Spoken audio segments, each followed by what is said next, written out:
everyone. Welcome to The Wise Fool. It's great to have you here with us. This is Miki, and I have a great story for you today. So sit back and relax as you hear good luck is better than gold. There was once upon a time a child who had good luck as his godfather. I am not fortune, said good luck to the parents. I have no gifts to bestow, but whenever he needs help, I will be at hand. Nothing could be better, said the old couple. They were delighted. But what pleases the father often fails to satisfy the son. Moreover, every man thinks that he deserves just a little more than he has got, and does not reckon it to the purpose if his father had less. Many a one would be thankful to have as good reasons for contentment as he who had good luck for his godfather. If he fell, good luck popped something soft in the way to break his fall. If he fought, good luck directed his blows or tripped up his adversary. If he got into a scrape, good luck helped him out of it, and if ever misfortune met him, good luck contrived to hustle her on the pathway till his godson got safely by. In games of chance, the godfather played over his shoulder. In matters of choice, he chose for him. And when the lad began to work on his father's farm, the farmer began to get rich. For no bird or field mouse touched a seed that his son had sown, and every plant he planted throve when good luck smiled on it. The boy was not fond of work, but when he did go into the fields, good luck followed him. Your christening day was a blessed day for us all, said the old father. He has never given me so much as a lucky sixpence, muttered good luck's godson. I am not fortune, I make no presents, said the godfather.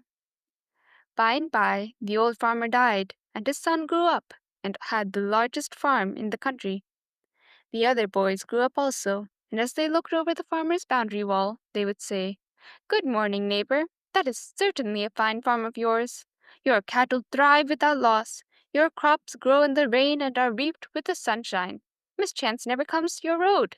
What you have worked for, you enjoy. Such success would turn the heads of poor folk like us. At the same time, one would think a man need hardly work for his living at all who has good luck for his godfather. That is very true, thought the farmer.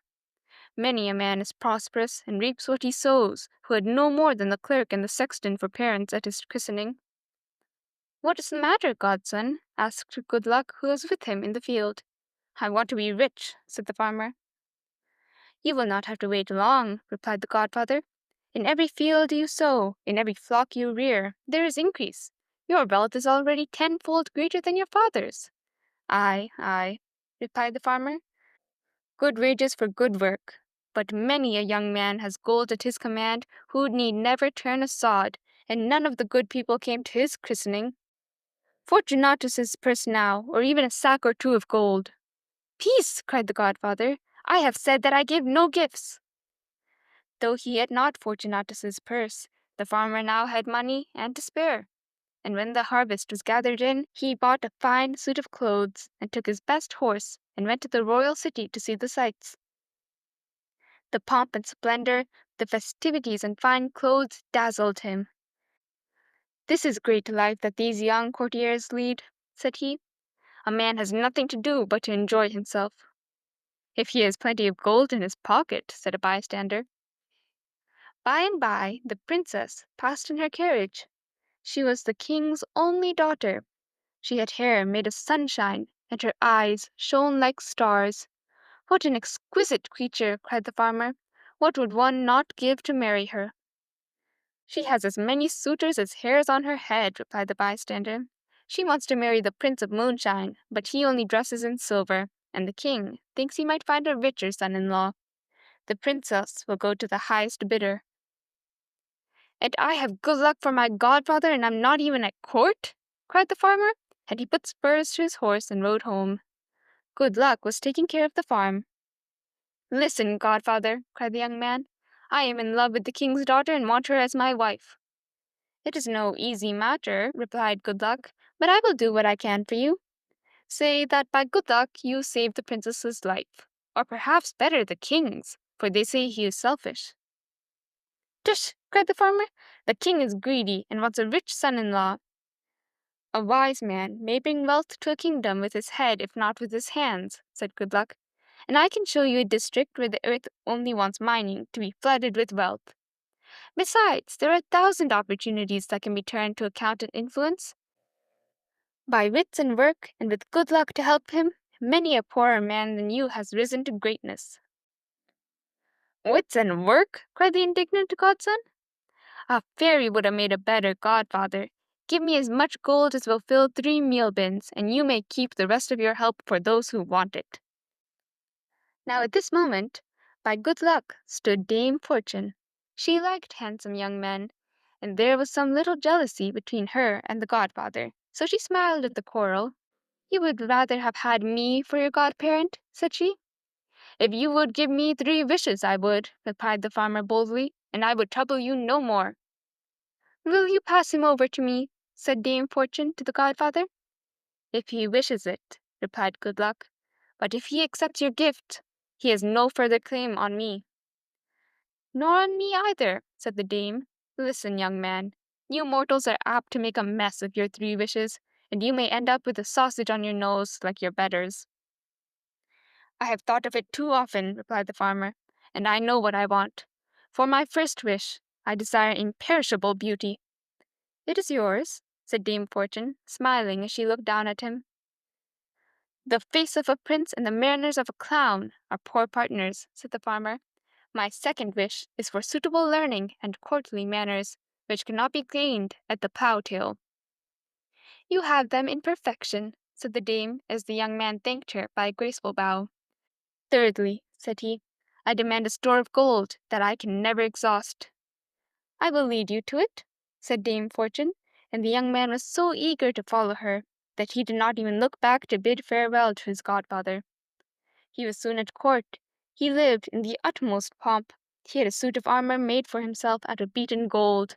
No metal less precious may come near his person, except for the blade of his sword. This had to be made of steel, for gold is not always strong enough to defend one's life or his honor. But the princess still loved the Prince of Moonshine. Stuff and nonsense, said the king. I shall give you to the Prince of Gold.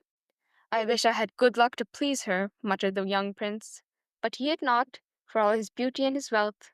However, she was to marry him, and that was the important thing. The preparations for the wedding was magnificent. It is a great expense, sighed the king. But then I get the Prince of Gold for a son-in-law. The prince and his bride drove round the city in a triumphal procession. Her hair fell over her like sunshine, but the starlight of her eyes were cold. In the train rode the Prince of Moonshine, dressed in silver and with no color on his face. As the bridal chariot approached one of the city gates, 2 black ravens hovered over it, and then flew away and settled on a tree. Good Luck was sitting under the tree to see his godson's triumph, and he heard the birds talking above him. Has the Prince of Gold no friend who can tell him that there is a loose stone above the archway that is tottering to fall? They said, and Good Luck covered his face with his mantle as the prince drove by. Just as they were passing out of the gateway, the stone fell on the prince's head. He wore a helmet of pure gold, but his neck was broken. We can't have all this expense for nothing, said the king, so he married his daughter to the Prince of Moonshine. If one can't get gold, one must be content for silver. Will you come to the funeral? Asked Dame Fortune of the godfather. Not I, replied Good Luck. I had no hand in this matter. The rain came down in torrents. The black feathers on the ravens' backs looked as if they had been oiled. It was an unlucky end, said they. However, the funeral was a very magnificent one, for there was no lack of gold.